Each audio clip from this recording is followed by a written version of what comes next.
Hello everyone, my self Vinay Singh. आज बेटा मेरे पास इलेक्ट्रोकेमिस्ट्री का एक वन शॉट वीडियो मैं शुरू करने जा रहा हूं। इसको हम सिंपली कहना है कि 40 मिनट्स में इलेक्ट्रोकेमिस्ट्री को within a short trick से समझने का प्रयास करेंगे। ओके, तो without waste your time let's start electrochemistry. तो बच्चे, इलेक्ट्रोकेमिस्ट्री में सिंपली हमें कहना है कि दो कंटेंट पहले डिवाइस को डिवाइड करना है। तो दो टॉपिक जो है काफी ज्यादा इसमें इंपॉर्टेंट है। एक का नाम बच्चे है इलेक्ट्रोकेमिकल सेल है और दूसरे का नाम है इलेक्ट्रोलाइटिक सेल है। तो इलेक्ट्रोकेमिकल सेल में हम नस्ट इक्वेशन के बारे में सीखेंगे और इलेक्ट्रोलाइटिक वाले में सिंपली हम कंडक्टेंस के बारे में स्टडी करेंगे। तो एक एक करके इसको डिस्कस करने का प्रयास करते हैं और इसमें जो भी थोड़ा बेसिक वगैरह आएगा हम उसको भी इसमें ऐड कर देंगे। तो जहां पर अगर आपको डाउट होगा वहां पर चीजें मैं आपको स्टूडेंट बोलूंगा, आप उसको पेन और कॉपी लेके बैठे रहिएगा और साथ साथ उसको नोट करते चलिएगा। ओके, तो बच्चे मेरे पास देखो सिंपली सबसे पहले आता है इलेक्ट्रोकेमिकल सेल आता है। अब देखो इलेक्ट्रोकेमिकल सेल का सिंपली क्या मतलब होता है, a device which converts chemical into electrical energy, यानी ऐसे डिवाइस जो केमिकल को इलेक्ट्रिकल की ओर ले जाते हैं। तो मेनली आपको स्पेशली देखो छोटे छोटे मैं इसमें कीवर्ड मेंशन किया हूं जिसको हाईलाइट कर रहा हूं, आप उसको अपने कॉपी में ऐड करते चलेंगे ताकि इससे आपका कंटेंट अच्छा बनता चला जाएगा। तो मेनली बेटा इसमें आपको इलेक्ट्रोकेमिकल सेल में केमिकल इनटू इलेक्ट्रिकल जाना है। एग्जांपल के तौर पे गैल्वेनिक सेल हो गया, डैनियल सेल हो गया या फिर वोल्टाइक सेल हो गया। तो एग्जांपल आप ऐड कर लीजिएगा, मैंने एग्जांपल को स्किप कर दिया है। ओके, अब बच्चे देखो इसमें हमारे पास जो सेटअप आता है वो सेटअप हमारे पास दो कंटेनर को लेकर के आता है। तो एक वाले लेफ्ट साइड में हमारे पास जो कंटेनर होता है इसमें हमारे पास एक कंटेनर होगा, एक हमारे पास बच्चे इलेक्ट्रोड होगा और दूसरे साइड में एक कंटेनर में हमारे पास सॉल्यूशन होगा और दूसरा हमारे पास इलेक्ट्रोड होगा। तो इसका देखो शॉर्ट ट्रिक बच्चे याद करने का ये है कि जिसका हम इलेक्ट्रोड लेते हैं और उसी का हम सिंपली क्या लेते हैं, इलेक्ट्रोलाइट लेते हैं। तो सपोज हमारे पास बेटा क्या ना कि जिंक का इलेक्ट्रोड होगा तो जिंक सल्फेट क्या होगा, इसमें ये इलेक्ट्रोलाइट होंगे। ये इलेक्ट्रोलाइट का मतलब हमारे पास सिंपली ये होता है कि अपने अंदर से इलेक्ट्रिसिटी को अलाउ कराने देगा, तो ऐसे वाले को इलेक्ट्रोलाइट बोला जाता है। तो जिंक का इलेक्ट्रोड है, जिंक सल्फेट का इलेक्ट्रोलाइट है बच्चे, यानी उसका जिंक सल्फेट का सोल्यूशन है। अब दूसरे वाले में बच्चे क्या है कि कॉपर का इलेक्ट्रोड होगा, कॉपर का इलेक्ट्रोड होगा और कॉपर सल्फेट का हमारे पास सोल्यूशन बेटा हो गया। तो याद करने का शॉर्ट ट्रिक क्या होगा, जिसका इलेक्ट्रोड होगा तो जिंक का इलेक्ट्रोड है, जिंक सल्फेट का हमारे पास सोल्यूशन है और इसमें कॉपर का इलेक्ट्रोड होगा, कॉपर सल्फेट का सोल्यूशन होगा। अब मेनली देखो एनोड में क्या याद रखना, एनोड पर ऑक्सीडेशन होता है और कैथोड बच्चे क्या होता है, रिडक्शन होता है। कैथोड पे रिडक्शन होता है। ओके, अब देखो एनोड पे क्या चार्ज होता है, निगेटिवली चार्ज होता है। कैथोड पे बच्चे चार्ज क्या होगा, पॉजिटिवली चार्ज होता है। अब देखो इसमें स्पेशली हम एक सॉल्ट ब्रिज को इंट्रोड्यूस करते हैं। तो सॉल्ट ब्रिज का सिंपली मकसद ये होता है, जब हमारे पास दोनों इलेक्ट्रोड होते हैं इनके सिंपली आयंस में डिक्रीजनेस या फिर इंक्रीजनेस चालू हो जाता है, यानी एक तरफ आयंस का कमी और एक तरफ आयंस का डिक्रीज चालू हो जाता है। तो जो नेट डिफ्लेक्शन होता है इसमें जीरो आ जाता है, या जो इसमें वोल्टामीटर में ग्लो आता है ना वो जीरो आ जाता है। तब इसी को मेंटेन करने के लिए हम यहाँ बच्चे सिंपली इंट्रोड्यूस करते हैं, वी इंट्रोड्यूस और सॉल्ट ब्रिज इंट्रोड्यूस किया जाता है। अब बच्चे सॉल्ट ब्रिज का मकसद ये होता है टू मेंटेन इलेक्ट्रिकल न्यूट्रलिटी, और दोनों हाफ सेल जो है एनोड और कैथोड को जोड़ने का प्रयास करता है। तो it connect to half cell solution, और दूसरा इसका सिग्निफिकेंस ये हो जाएगा, इट मेंटेन्स इलेक्ट्रिकल न्यूट्रलिटी। तो आपका एक मार्क्स में क्वेश्चन पूछ लेता है, right the significance of salt bridge. तो पहला बच्चे सिग्निफिकेंस है इट मेंटेन्स इलेक्ट्रिकल न्यूट्रलिटी, और दूसरा इसका एप्लीकेशन आता है या सिग्निफिकेंस आता है, it connect solution of two half cell circuit. Okay, अब बच्चे सिंपली देखो क्या होता है इसमें, तो एनोड पर देखो क्या इक्वेशन होगा, एनोड में O छिपा है, O से आएगा ऑक्सीडेशन। तो जिंक इसमें क्या करेगा, ऑक्सीडेशन टेक प्लेस करेगा। तो जिंक चला जाएगा जिंक 2+ में और 2+ को बैलेंस करोगे 2 इलेक्ट्रॉन्स बचे। तो इसमें मैं ज्यादा डीप में नहीं जाऊंगा क्योंकि इनसे ज्यादा क्वेश्चन नहीं आता है, क्वेश्चन मेनली इसके न्यूमेरिकल से बनते हैं। अगला बच्चे हमारे पास क्या है, एट कैथोड है। तो कैथोड पर क्या होगा, कॉपर 2+ है, इसको बैलेंस करोगे 2 इलेक्ट्रॉन से तो कॉपर में तब्दील हो जाएगा। ओके, अब देखो इन दोनों को जोड़ दो तो जिंक हो जाएगा ये रिएक्टेंट साइड में और कॉपर 2+ हो जाएगा रिएक्टेंट साइड में। ये दोनों इलेक्ट्रॉन से दोनों इलेक्ट्रॉन को काट दोगे तो जिंक 2+ हो गया और आपके साथ कॉपर सॉलिड में हो जाएगा। तो बच्चे जो आयंस वाले होंगे उनका फेज एक्वस होगा, और जो आपके पास कोई नहीं दिया गया है तो सिंपली क्या होगा, वो सॉलिड का फेज होगा। अब सिंपली देखो एक मार्क्स का बेटा क्वेश्चन आपसे पूछता है, what is the cell representation. इस पर आपके बोर्ड लेवल पे क्वेश्चन बन जाते हैं। तो ये टॉपिक को आप स्टार बना सकते हैं कि टॉपिक में क्या क्या क्वेश्चन बन सकते हैं। तो सेल रिप्रेजेंटेशन बेटा सिंपली क्या होता है कि देखो पहले क्या होता है, आपके पास ये जिंक है और बीच में ये इलेक्ट्रोड होता है। तो जिंक सॉलिड है और ये क्या है, जिंक आपका चला गया आयंस में। तो ये वाला सिंबल शो करता है इलेक्ट्रोड को, यानी एक कॉलम जो शो करेगा इलेक्ट्रोड को शो करेगा, और डबल जो लाइन आप दिखाते हो बेटा ये शो करता है सॉल्ट ब्रिज को। तो ये वाला पोर्शन एनोड हो गया, फिर जब इसकी ओर जाओगे तो सॉल्ट ब्रिज की ओर से जाओगे, तो सॉल्ट ब्रिज के माध्यम से जाओगे। तो बेटा ये आपके पास सॉल्ट ब्रिज हो गया, ये कॉपर 2+ है और ये कॉपर सॉलिड का फेज हो गया, डन हो गया। तो ये आपके पास सेल रिप्रेजेंटेशन हो गया। तो पहले क्या लिखोगे, एनोड लिखोगे, सॉल्ट ब्रिज लिखोगे, फिर क्या लिखोगे, कैथोड लिखोगे। तो ये आपके पास सेल रिप्रेजेंटेशन हो गया।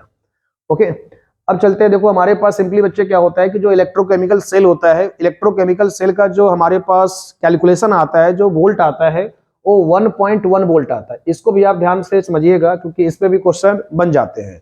यानी इलेक्ट्रोकेमिकल सेल का जो ई नॉट सेल वैल्यू आता है, ई सेल वैल्यू आता है 1.1 वोल्ट आता है। तो इसमें आपका बोर्ड में बेटा क्वेश्चन ही बनता है कि यदि आपका बाहर से मान लिया कि हमने सोर्स लगाया दिस इज ई एक्सटर्नल, तो ई एक्सटर्नल अगर ज्यादा हो जाएगा 1.1 वोल्ट से या ई सेल से ज्यादा हो जाएगा, तब उस केस में बिहेव करेगा इलेक्ट्रोलाइटिक सेल की तरह। तो इलेक्ट्रोलाइटिक सेल क्या होता है बच्चे कि उसमें आप बाहर से एनर्जी देते हो, यानी कि इलेक्ट्रिसिटी देते हो, तो वो इलेक्ट्रिकल से केमिकल की ओर ले जाता है। तो बाहर का वोल्टेज ज्यादा होगा तो बिहेव करेगा इलेक्ट्रोलाइटिक सेल की तरह, अगर 1.1 ज्यादा होगा तो बिहेव करेगा इलेक्ट्रोकेमिकल की तरह, अगर दोनों बराबर हो जाएंगे तो इक्विलिब्रियम का काम करेगा। इन 3 पॉइंट से आपका बच्चे क्वेश्चन बनता है। अब देखो इसमें और क्या नोटिस कर सकते हो। देखो बच्चे इसमें सिंपली क्या होता है, एनोड से कैथोड, एनोड से कैथोड हमारे पास सिंपली क्या बच्चे जाता है, इलेक्ट्रॉन का डायरेक्शन होता है। ये भी आपसे डायरेक्शन पूछ सकता है, यानी इलेक्ट्रॉन का फ्लो क्या होता है, एनोड से कैथोड जाएगा वाया एक्सटर्नली, क्योंकि बाहर है तो एक्सटर्नल बोलोगे। और करंट क्या होता है, करंट अपोजिट ऑफ इलेक्ट्रॉन चलेगा। तो करंट का डायरेक्शन कैसे होगा, cathode to anode via internally. ये सभी आपको डिफरेंस में काम आएगा जब मैं आपको पढ़ाऊंगा electrochemical cell and electrolytic cell में डिफरेंस जब पढ़ाऊंगा। तो इसमें क्या क्या याद रखना है, एनोड पे here anode is negative and here cathode is positively charge हो गया। इलेक्ट्रॉन का डायरेक्शन एनोड टू कैथोड जाता है वाया एक्सटर्नली जाता है बच्चे। और सिंपली देखो हमारे पास ई नॉट सेल कैसे निकालना होता है, यहां से सिंपलेस्ट हमारे पास फॉर्मूला पहला नंबर 1 आएगा, ई कैथोड माइनस ई एनोड बच्चे आएगा। देखो ई नॉट कैथोड, नॉट का मतलब होता है स्टैंडर्ड कैटेगरी, स्टैंडर्ड का मतलब सिंपली क्या हो गया, कॉन्सेंट्रेशन जब आपका 1 मोलरिटी हो जाए, और बच्चे टेम्परेचर क्या हो जाए 298 केल्विन हो जाए, प्रेशर हमारे पास क्या हो जाए 1 atm हो जाए, तो उस केस में जो ई नॉट से निकाला जाएगा E nought cathode minus E nought anode बच्चे निकाला जाएगा। ओके, यहां तक क्लियर हो गया। जब आपके पास सिचुएशन क्या हो कि आपके पास स्टैंडर्ड ना हो, तब उस केस में हमारे पास बच्चे क्या आता है, नस्ट इक्वेशन आता है। अब देखो मेरे पास क्या ना कि ई नॉट सेल को और याद करने के मेरे पास एक शॉर्ट ट्रिक है कि देखो कैथोड बच्चे कहां होता है, राइट साइड में होता है, और राइट साइड पर क्या होता है, रिडक्शन होता है। तो इसको लिख सकते हो रिडक्शन माइनस ऑक्सीडेशन। रिडक्शन कहां पर होता है, राइट साइड में होता है, और ऑक्सीडेशन लेफ्ट साइड में होता है। तो राइट माइनस लेफ्ट याद कर सकते हो या फिर रिडक्शन माइनस ऑक्सीडेशन याद कर सकते हो। तो बेटा नेक्स्ट हमारे पास आता है जब कॉन्सेंट्रेशन आपका डिफरेंट हो जाए तो वी इंट्रोड्यूस नस्ट इक्वेशन। तो नस्ट का आप स्टेटमेंट लिख सकते हो कि नस्ट की जरूरत क्यों पड़ा, जब आपके पास कॉन्सेंट्रेशन 1 मोलरिटी से बच्चे अलग हो गया, जब 1 मोलरिटी से क्या हो गया, अलग हो गया। ओके, तो बेटा सिंपली देखो नस्ट का सिंपलेस्ट मतलब ये होता है कि नस्ट ही बताता है जब आपका कॉन्सेंट्रेशन डिफरेंट हो जाए, जब कॉन्सेंट्रेशन क्या हो जाए, डिफरेंट हो जाए। तो इसका स्टेटमेंट भी आप लिख सकते हो, Nernst give a relationship between E cell and different concentration of electrolyte. यानी जो आपके पास एक्वस फेज होंगे उनके इलेक्ट्रोलाइट डिफरेंट कॉन्सेंट्रेशन के होंगे, तब हम ई सेल यूज करेंगे नस्ट इक्वेशन के माध्यम से। और नस्ट इक्वेशन को आप वेरी वेरी इंपॉर्टेंट मान सकते हैं, क्योंकि एकेडमिक लेवल पे नस्ट इक्वेशन पे बच्चे 3 मार्क्स का बोर्ड लेवल पे क्वेश्चन बेटा बनता ही है, तो बनता है समझो। ओके, तो बेटा इस पे सिंपली क्या है, देखो इसका फॉर्मूला क्या होता है, E cell is equal to E not cell. तो देखो मैंने सिंपलेस्ट फॉर्मूला आपके सामने रख दिया है। तो ऊपर के जो कंटेंट थे जस्ट मैंने थोड़ा सा इसको एक बार रिकैप करा दिया है, ऊपर वाले से कोई ज्यादा क्वेश्चन बनता नहीं है। मेनली बेटा क्वेश्चन किससे आता है, नस्ट इक्वेशन से बनता है। तो थोड़ा इसको आस्ते आस्ते करो तो आगे इसमें क्वेश्चन आपको काफी क्लैरिटी हो जाए। तो ई सेल बेटा सिंपली क्या हो गया, E cell is equal to E not cell minus का 0.0591 divide by n log product concentration. तो कोई ब्रैकेट शो करता है कॉन्सेंट्रेशन को, और ये शो करेगा रिएक्टेंट के कॉन्सेंट्रेशन को। तो पहले क्या लिखोगे, product concentration divide by reactant concentration को लिखा जाएगा। इससे पहले बेटा अगर आपने बुक में देखा होगा तो RT/NF आता है। तो मैं सिंपली वन शॉट लेके चल रहा हूं, तो उसका कोई याद करने का मतलब नहीं है, डायरेक्ट प्रॉब्लम आपको इसी से सॉल्व करना होगा। तो मैंने आपको यही याद रखना है। ओके, तो मेन नस्ट इक्वेशन आपको याद हो गया होगा, E cell is equal to E not cell minus का 0.0591 divide by n log product concentration divide by reactant concentration. अब बेटा ये आपका बॉस इक्वेशन हो गया। अब देखो इसमें मेन जो m कैसे निकालोगे, तो मैं आपको एक न्यूमेरिकल समझा दूंगा तो काफी हद तक आसान हो जाएगा। जैसे देखो बेटा मेरे पास ये इक्वेशन है ऊपर वाला, तो जो नेट सेल इक्वेशन में ये इलेक्ट्रॉन कट जाते हैं ना, यानी नेट सेल इक्वेशन में जो इलेक्ट्रॉन कट जाते हैं पूरी तरह से, वही वैल्यू होता है n कहलाता है। तो सिंपली क्या हो गया, n की वैल्यू इसमें 2 इलेक्ट्रॉन कट गया ना, तो n की वैल्यू बेटा कितना हो जाएगा, 2 हो जाएगा। n की वैल्यू इसमें 2 हो जाएगा। अब बच्चे देखो इसमें अगला टॉपिक क्या है ना कि नस्ट का आपका एप्लीकेशन दिमाग में सेट करो, इससे भी आपके फॉर्मूले बनेंगे। तो एप्लीकेशन ऑफ नस्ट इक्वेशन बच्चे, तो देखो इसमें पहला आपके पास आएगा एट इक्विलिब्रियम। तो देखो इक्विलिब्रियम जब होगा तो आपका ई सेल क्या हो जाएगा, इसमें 0 हो जाएगा। अगर बच्चे ई सेल 0 हो जाएगा तो नस्ट का जो मेन इक्वेशन है देखो ये आपको दिख रहा है, तो अगर ये बेटा ये 0 हो गया तो 0 हो जाएगा तो क्या बचेगा, ई नॉट सेल आपके पास इधर आ जाएगा, E not cell is equal to 0.0591 divide by N, और बेटा ये क्या हो जाएगा लॉग के सी, क्योंकि प्रोडक्ट और रिएक्टेंट के इक्विलिब्रियम कांस्टेंट बोला जाता है, यानी product concentration divide by reactant concentration को हम क्या बोलते हैं, इक्विलिब्रियम कांस्टेंट केसी से इंडिकेट करते हैं बच्चे, क्या इंडिकेट करते हैं, केसी से। ओके, तो अब देखो बच्चे इसमें सिंपली क्या कहते हैं, एप्लीकेशन पहला क्लियर हो गया, तो E not cell is equal to 0.0591 divide by N हो जाएगा, लॉग केसी हो जाएगा। अब इसमें बच्चे सेकंड एप्लीकेशन है डेल्टा जी नॉट को लेकर के है। ओके, तो डेल्टा जी नॉट बच्चे सिंपली क्या कहते हैं, एक सेकंड बच्चे सिंपली क्या कहते हैं, डेल्टा जी नॉट है तो minus N F E not cell आ जाएगा। तो देखो डेल्टा जी नॉट का सिंपली कहना है कि आपको एक अलग से नाम भी याद रख लेना है, क्योंकि पेपर में आपको जनरली गिब्स फ्री एनर्जी के अलावा भी इसका एक नाम होता है, to calculate useful work, to calculate useful work. तो डेल्टा जी नॉट का एक और आप नाम याद कर सकते हैं, टू कैलकुलेट यूजफुल वर्क बोलेगा तो सिंपली मतलब वही है गिब्स फ्री एनर्जी बच्चे।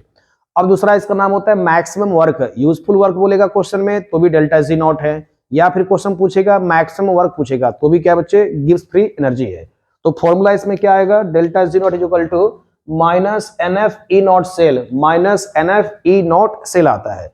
तो बेटा ई नॉट सेल पेपर में अगर दिया जाएगा तो ठीक है, अदरवाइज क्या है ना कि कैथोड माइनस एनोड से हम लोग निकाल लेंगे, कैथोड की वैल्यू देगा एनोड की वैल्यू देगा और दोनों को माइनस कर दोगे तो ई नॉट सेल आ जाएगा। एफ की वैल्यू जो होती है 96,500 होती है, यानी कि 96,500 होता है, ये वैल्यू आपको दिया जाएगा, इसको फेराडे कांस्टेंट कहते हैं। ये वैल्यू आपको याद नहीं रखना, पेपर में आपको मिलता है। एन सिंपली क्या कहते हैं, इक्वेशन दिया जाएगा तो उन इक्वेशन को यानी कि रीराइट करके पहले मेन इक्वेशन ऐसे आप लिखेंगे, जो उनको बैलेंस करेंगे कट जाएंगे तो एन की वैल्यू कहलाएगा। डन हो गया।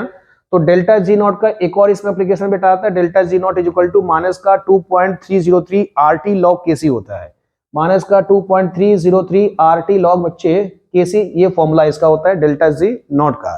तो समहाउ क्या है ना कि अगर डेल्टा जी नॉट आ जाएगा तो अगर हमें क्वेश्चन में केसी निकालना होगा तो हम इस फॉर्मूले को यूज कर सकते हैं। अब बच्चे देखो मैं इसी पर क्या है ना कि आपको एक छोटा सा इसमें कंटेंट मेंशन कर देता हूं कि इस पर भी आपको क्वेश्चन क्या क्या बन सकता है। देखो जब आपके पास इक्वेशन में आइडेंटिफाई करने को ना आए कि कैथोड क्या होता है, एनोड कैसे आइडेंटिफाई करेंगे, तभी तो आप कैथोड माइनस एनोड निकाल पाओगे। तो उसी का देखो मैंने एक शॉर्ट ट्रिक बनाया है कि सपोज आपके पास वैल्यू दिया गया है, आपको ये पहचाना है कि कैथोड पे यानी कैसे होगा, यानी कैथोड और एनोड को कैसे आइडेंटिफाई करना बच्चे।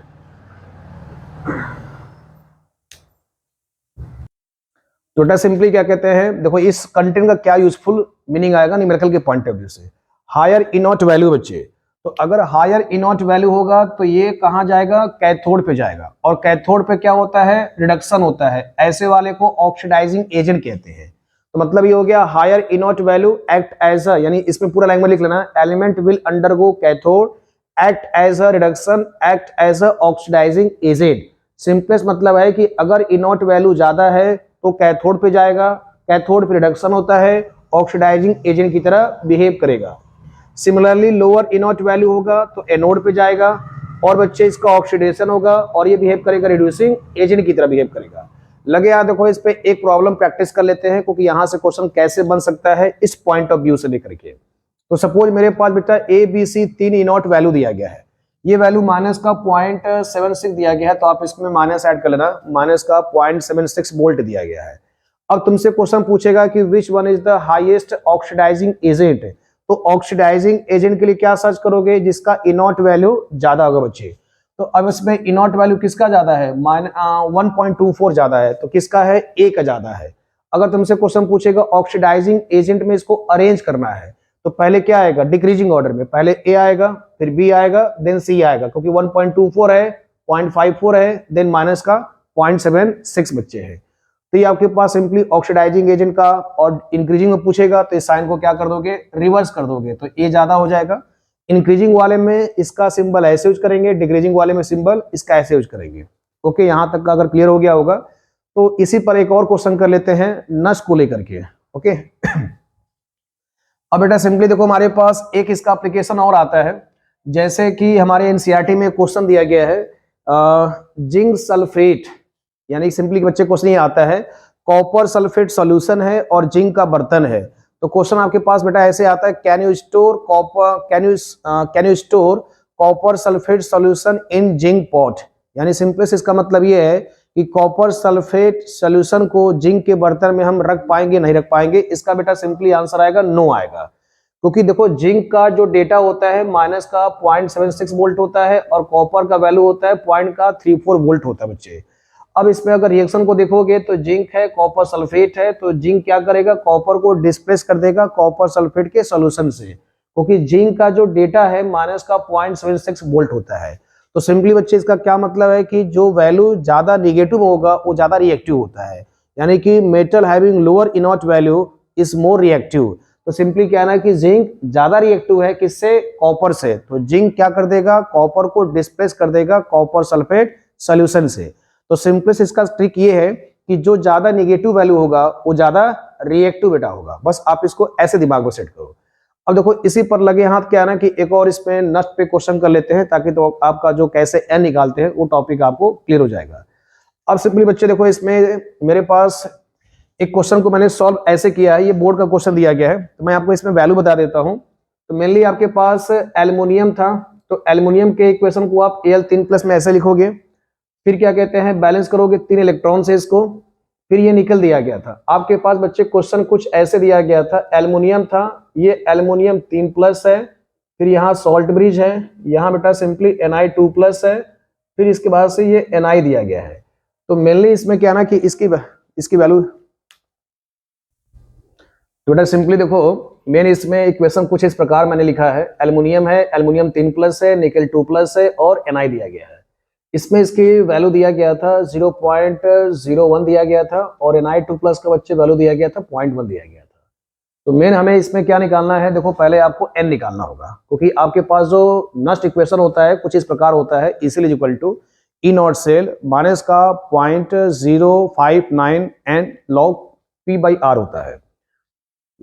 तो मेन देखो n कैसे निकालोगे, तो पहले आप जो एनोड का इक्वेशन है उसको लिखो। तो देखो ये Al गया Al3+ में, तो बैलेंस करोगे, जितना चार्ज होगा उतने से उसको इलेक्ट्रॉन जोड़ दोगे, अगर 3+ है तो 3 इलेक्ट्रॉन से जोड़ोगे। इस वाले को देखो Na2+ है, तो रिडक्शन वाले में पहले Na2+ आएगा, क्योंकि देखो सिंपली बच्चे क्या था, इसको समझो कि पहले 0 ऑक्सीडेशन, फिर बाद में क्या हो गया 3 कम हो गया। तो पहले ऐसे समझो कि पहले मतलब कि ठीक ठाक था, एवरेज में था, अब क्या ना 3 इलेक्ट्रॉन को लूज कर दिया, तो पहले एवरेज था बाद में गरीब हो गया, तो इस स्टेप को क्या बोलोगे, ऑक्सीडेशन। दूसरे स्टेप में क्या था, देखो पहले से प्लस लगाया था, मतलब पहले से गरीब था, बाद में क्या हो गया गेन कर लिया तो Na चला गया, मतलब एवरेज हो गया, मतलब अमीर हो गया, ऐसे समझो। तो इसमें कितना बैलेंस किए 2 इलेक्ट्रॉन, इसमें कितना बैलेंस किए 3 इलेक्ट्रॉन।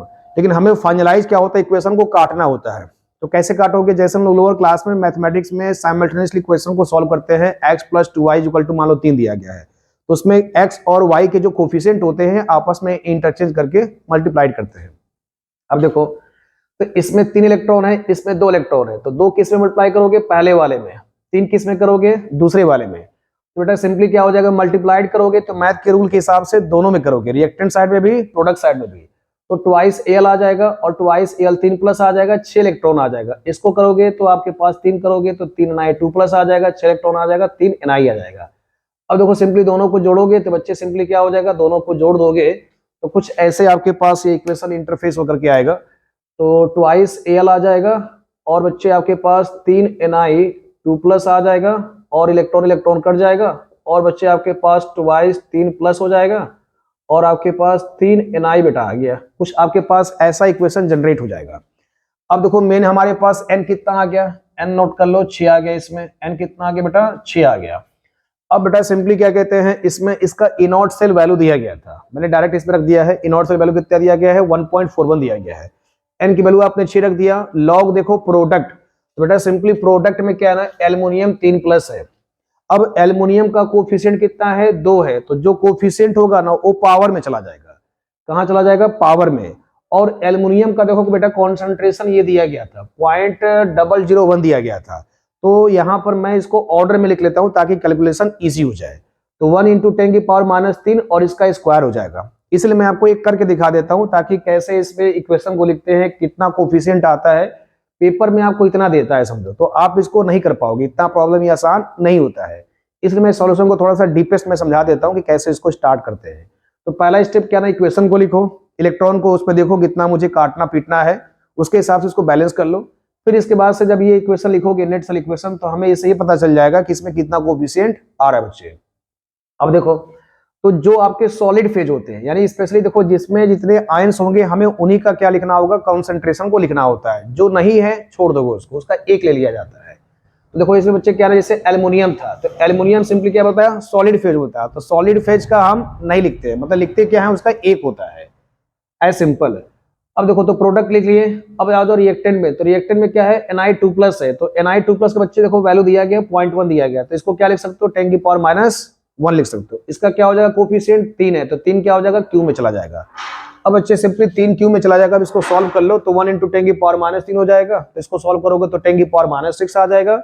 और ये 10⁻3, तो बेटा इसको सॉल्व करोगे 10⁻6, 10⁻3 है, तो सिंपली कट जाएगा, 10⁻3 बचेगा बच्चे।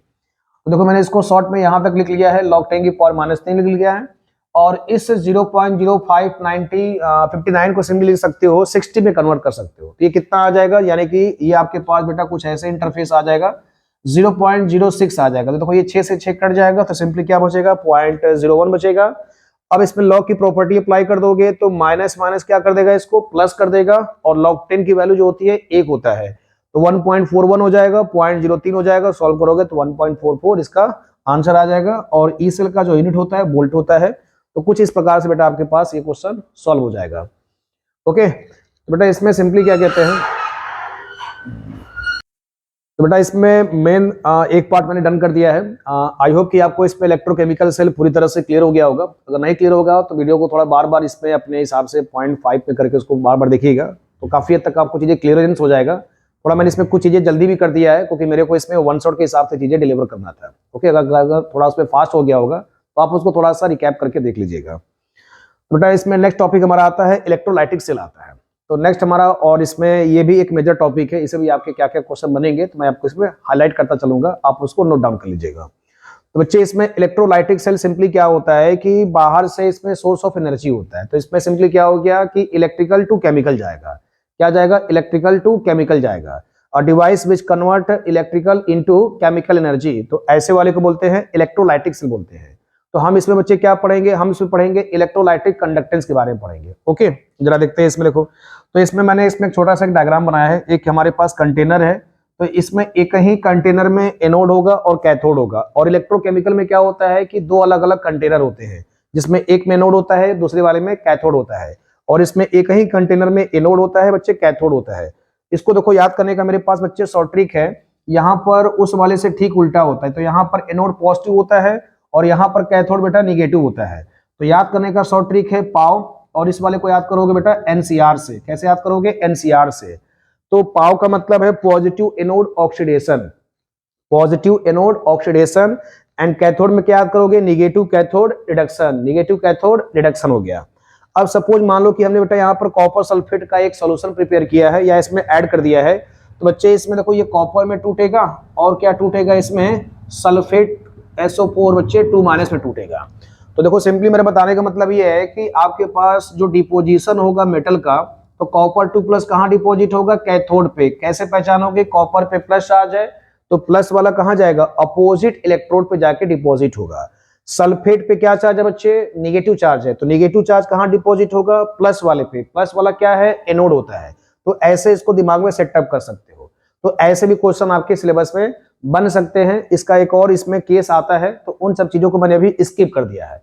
फिलहाल जो मेजर टॉपिक है उन चीजों को आप ज्यादा अच्छे से ध्यान दें। तो अब हमें इसमें क्या सीखना है, इलेक्ट्रोलाइटिक कंडक्टेंस बच्चे हैं। तो जैसे मेटल में क्या होता है, वायर के माध्यम से मेटालिक कंडक्टेंस होता है, उसमें भी इलेक्ट्रॉन का फ्लो होता है।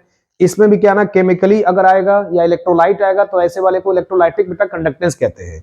अब देखो इसमें जो आपका इलेक्ट्रोड है, सपोज मेरे पास अगर ये मार्कर है तो इसको हम एज्यूम कर सकते हैं रॉड है, तो ये इलेक्ट्रोड हो गया। इसका बच्चे एरिया ऑफ क्रॉस सेक्शन क्या हो जाएगा, ए एज्यूम कर लिया जाएगा। और इन दोनों इलेक्ट्रोड का मालूम चला कि हमने इतने डिस्टेंस पर रखा हुआ है, तो इन दोनों का जो सेपरेशन होगा हम उसको स्मॉल एल से इंडिकेट कर सकते हैं। इन दोनों का जो डिस्टेंस है वो डिस्टेंस कहलाएगा, जो सेपरेट कर रहा है एक दूसरे को, ये एल से इंडिकेट करेंगे। और एरिया ऑफ जो क्रॉस सेक्शन होगा उसको स्मॉल ए से इंडिकेट करेंगे। तो इलेक्ट्रोड का एरिया क्या है, क्रॉस सेक्शन एरिया ए हो गया। दोनों जो इलेक्ट्रोड आपस में जिस डिस्टेंस से जुड़े होंगे उसको क्या इंडिकेट करोगे, स्मॉल एल से इंडिकेट करोगे। तो हम सिंपली जानते हैं जो ओम्स लॉ होता है, रेजिस्टेंस होता है लेंथ के डायरेक्टली होता है और एरिया ऑफ क्रॉस सेक्शन के इनवर्सली प्रोपोर्शनल होता है। तो इन दोनों को बच्चे अगर रिलेट करोगे तो एल बाई ए आ गया। अब प्रोपोर्शनलिटी हटाओगे तो सिंपली हमारे पास क्या आएगा, rho R is equal to rho L by A. यहाँ प्रोपोर्शनलिटी शो करता है रेजिस्टेंस, यानी रो क्या शो करता है, रेजिस्टेंस को, यानी सिंपली स्पेसिफिक रेजिस्टेंस को शो करेगा, या फिर इसी को बोलते हैं रजिस्टिविटी बोला जाता है। क्या बोला जाता है, रजिस्टिविटी। अब इसमें एक और बच्चे इन्फॉर्मेशन आता है कंडक्टेंस। कंडक्टेंस का symbol G is equal to 1/r होता है, यानी कंडक्टेंस जो होता है it is the reciprocal of resistance बेटा होता है। तो सिंपली देखो क्या रिलेशन बनेगा, अब तुम्हारे पास एक इंफॉर्मेशन आएगा, कप्पा आएगा, यानी के मतलब होता है कंडक्टिविटी या फिर कपा होता है।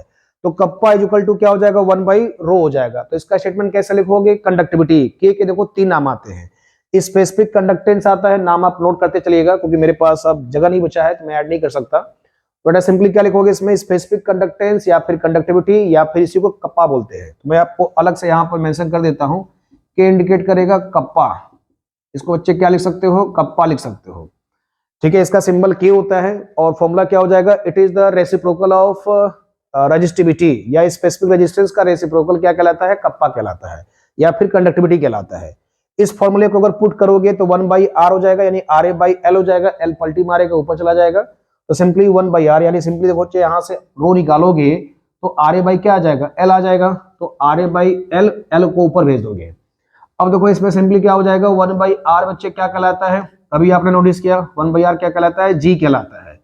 L/A को देखो अलग से भी ध्यान दो, L/A का बेटा अलग से नाम आता है सेल कांस्टेंट आता है, L/A का नाम आता है सेल कांस्टेंट आता है।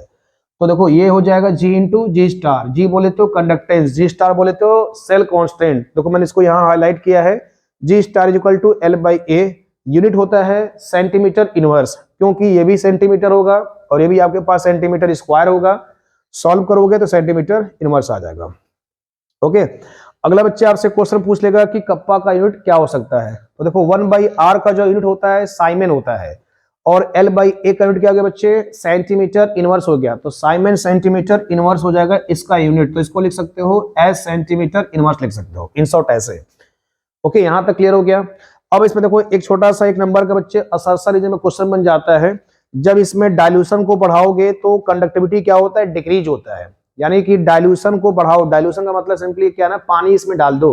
अगर इसमें क्या करोगे, कंडक्टेंस में पानी डाल दोगे तो बच्चे कंडक्टिविटी क्या होता है, सिंपली यानी सिंपली कंडक्टिविटी डिक्रीज कर जाएगा। डाइल्यूशन को बढ़ाओगे मतलब पानी ज्यादा कर दोगे तो कंडक्टिविटी डिक्रीज कर जाएगा, क्योंकि इसमें जो होता है नंबर ऑफ आयंस पर सेंटीमीटर क्यूब बच्चे क्या होते हैं, डिक्रीज कर जाते हैं। तो बस सिंपली क्या है ना, कीवर्ड याद कर लो, क्योंकि सिंपली बेटा आपको यही याद रखना है। तो बेटा सिंपली अब देखो इसमें ये, अब आगे चलते हैं मोलर कंडक्टिविटी की ओर। तो मोलर कंडक्टिविटी का बेटा सिंपली फॉर्मूला क्या होता है, कप्पा इंटू 1000 डिवाइड बाई सी होता है। आप इधर आ जाइए स्लाइड में, तो सिंपली क्या हो गया, कप्पा इंटू 1000 डिवाइड बाई बच्चे सी हो गया, कप्पा इंटू 1000 डिवाइड बाई सी हो गया। तो इसमें आपको क्या ना, यूनिट आप अलग से नोट कर लेना, या आप अलग से मेरे को कमेंट सेक्शन में लिख के बताना इसका स्क्वायर यूनिट क्या हो सकता है। ओके, तो मैं यूनिट आपके ऊपर छोड़ देता हूं, क्योंकि इसका भी यूनिट आपके पेपर में पूछ लेता है 1 मार्क्स में, ऑब्जेक्टिव वाले में। अब देखो मोलर कंडक्टिविटी आप सीख गए, तो मोलर कंडक्टिविटी वैसा सिंपली क्या होता है, इसमें डाइल्यूशन का क्या फर्क पड़ता है। मोलर कंडक्टिविटी में जब डाइल्यूट करोगे, डाइल्यूशन जब करोगे तो मोलर कंडक्टिविटी बेटा बढ़ता है, बट कंडक्टिविटी में क्या होता है, सिंपली डिक्रीज कर जाता है। यानी कि मोलर कंडक्टिविटी वाले में डाइल्यूशन क्या करने से मोलर कंडक्टिविटी इंक्रीज करता है। सिंपली पानी डालोगे तो मोलर कंडक्टिविटी बढ़ता है, बट कंडक्टिविटी क्या होता है, डिक्रीज करता है। इस चीज को दिमाग में सिंपली क्या ना, रट्टा मार लेना है आपको सिंपली। अब देखो इसमें सिंपली बेटा क्या ना, ये ग्राफ बनता है, तो ग्राफ में देखो कुछ ऐसे इंफॉर्मेशन है, मोलर कंडक्टिविटी वर्सेस रूट सी, स्क्वायर रूट का हमें इसमें ग्राफ बनाना होता है। अगर ये सिंपली क्या ना वाई को टच कर जाएगा तो इसको स्ट्रॉन्ग इलेक्ट्रोलाइट का कर्व माना जाता है, और इस पीक को बोलते हैं लिमिटिंग मोलर कंडक्टिविटी कहते हैं। क्या कहते हैं? लिमिटिंग मोलर कंडक्टिविटी बच्चे कहा जाता है।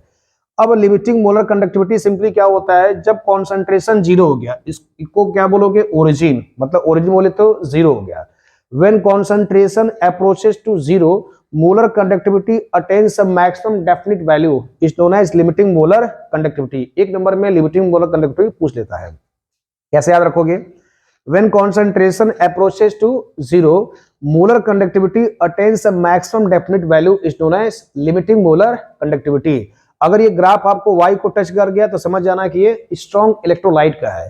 तो बेटा स्ट्रॉन्ग इलेक्ट्रोलाइट का देखो ग्राफ कुछ यानी इक्वेशन ऐसे आता है। ये देखो आपके पास वाई हो गया, ये आपके पास एक्स एक्सेस हो गया, स्लोप इसका निगेटिव आएगा, तो देखो माइनस भी क्या शो कर रहा है? स्लोप को। ये क्या शो करता है? इंटरसेप्ट को। तो simply cap M is equal to cap M nought minus B root C, और इस इक्वेशन को दिया था डी बाय साहब ने दिया था, तो नाम क्या आ जाएगा? Debye Huckel Onsager equation. तो सिंपली क्या ना कि अगर ये इक्वेशन दे देगा तो आपसे पूछेगा कि किस तरह का इलेक्ट्रोलाइट है, तो आंसर क्या आएगा? Strong electrolyte. स्ट्रॉन्ग इलेक्ट्रोलाइट जैसे NaCl हो गया, KCl हो गया, ये सब एग्जांपल बेटा इसमें आते हैं। अब देखो नेक्स्ट क्या ना, ये इलेक्ट्रोलाइट था स्ट्रॉन्ग के लिए, तो वीक के लिए क्या होता है? ये ग्राफ जो होता है वाई के पैरेलल होता है, यानी वाई को ये टच नहीं करता है।